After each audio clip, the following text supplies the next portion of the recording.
How would you feel if for your entire life you could not ejaculate? I have a friend. His name's Jordy.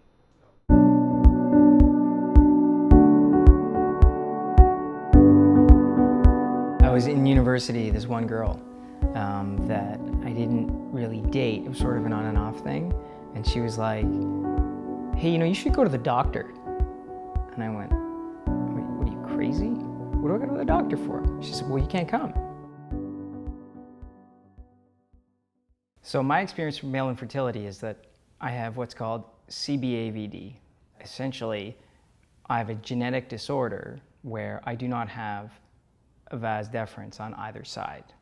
So therefore, I produce sperm, but there's no way for sperm to be released from my body. Your whole life? My entire life, this is the way I was born. It's because of a genetic mutation that I have. What age did you learn about this? I always knew that something was up, and it definitely happened during puberty and sort of at the start of my sexual active years, which probably would have been by age 15, 16 years old.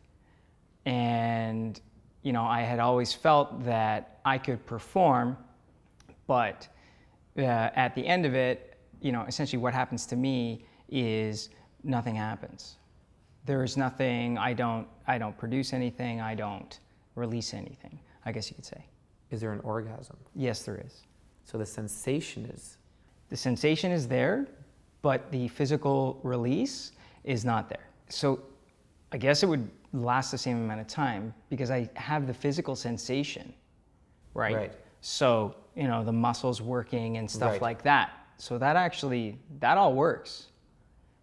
It's just essentially like some guys say, you shoot blanks. You shoot blanks. Correct. When you're younger and you're going through this, how old are you when you really say, okay, I'm going to find out about what there's a problem, I'm going to speak to a parent or someone? Well, that's the thing. I actually never spoke to my parents about this. Really? Never once. My parents were wonderful people, very supportive, but it was actually something that I was ashamed of inside. And every year I'd go to my doctor for the annual checkup, and they'd say, so is there anything else to say?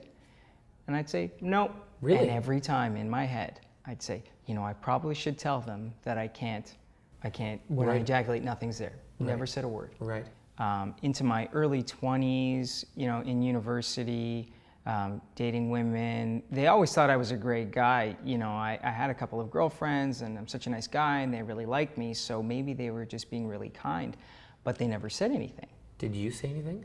I never said anything. It was Really? sort of like a don't ask, don't tell situation. Really? And you just felt like, let's just get through this. I would get through it, I'd be embarrassed, and I would hope that it wouldn't, come up in conversation. And if the odd time it did, and I'd sort of would say, well, I'm okay. Well, I might have masturbated before or something like that. So there's nothing there. Really? You know what I mean? Come up with your lines. I would come up with my lines. I would sort of secretly hide it. And that's why I sort of kept it way down. I was like, I'm still a man. Physically, I'm a man. Girls like me. I went on dates. I was in university and we, take girls home from the bar, all of that, and I hit it very well. You must have hit it very well because what was your longest long-term relationship before your wife? Before my wife, I was in a 3-year relationship. 3 years? Are you making excuses every time for 3 years? You know what? For 3 years, now that you mention it, the odd time I would make an excuse. The rest of the time, sort of the type of sexual activity I would shy away from. Like if it's about seeing it. Like I would not want to have get a blowjob. Right. Because that's the biggest thing. But if you put a condom on and you're having sex, take a condom off, you do whatever, who no one sees, no one cares, no one knows. Exactly. So I'm happy to have sex. Almost an excuse to make sure you're wearing condoms in a way. Right. You use condoms as the mask. Yes. There must have been a serious relationship or at some point where you talked about it? Yeah. So we talked about it. Well, I got married. I've been married it'll be 3 years in July. And we had dated, my wife and I, for a year, and obviously we're sexually active, and that part of it just didn't seem to matter to her. It didn't matter at all. And we had a really great sex life. But when we got married, we both said we wanted to have kids, and in our age, which we're in our early 30s, we figured, we should try and have kids right away. And all my wife did was she said, listen, I love you, I support you, but I really think that we should try and get to the bottom of it, regardless of what happens. Let's explore this.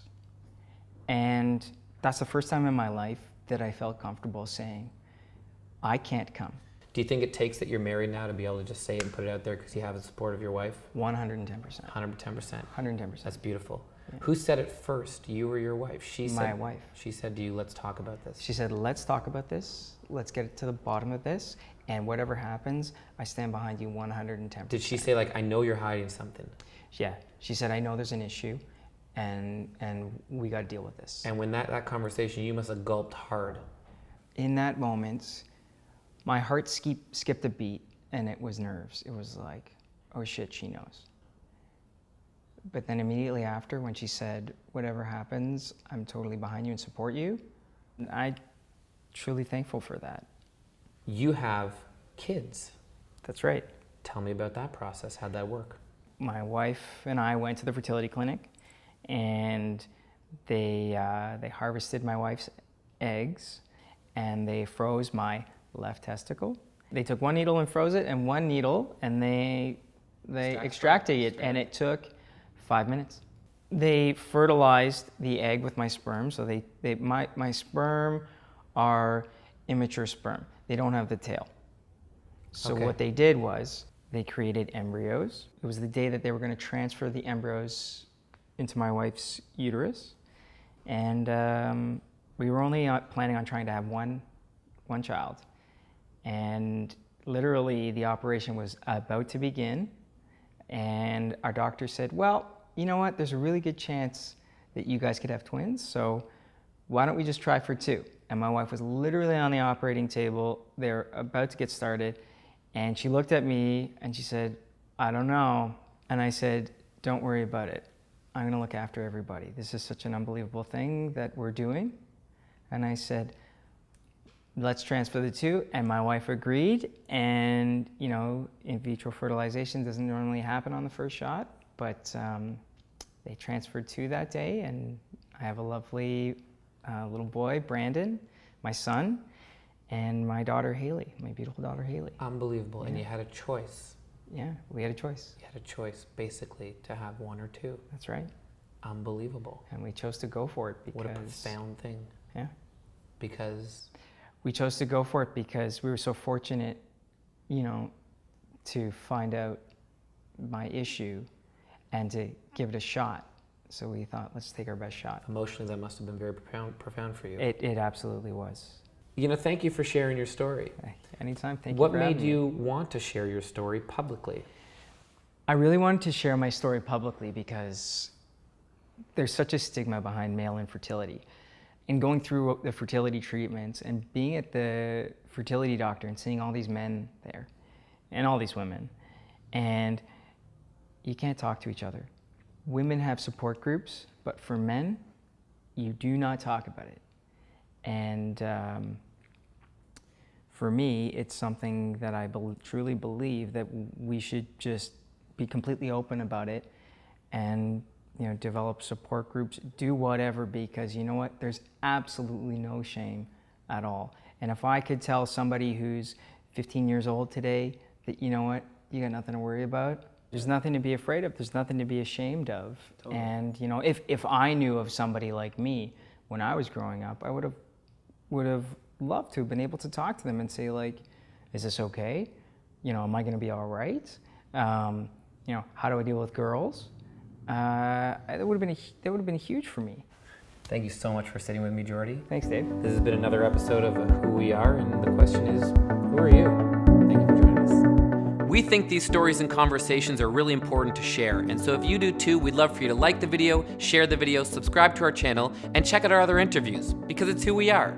Thanks for watching.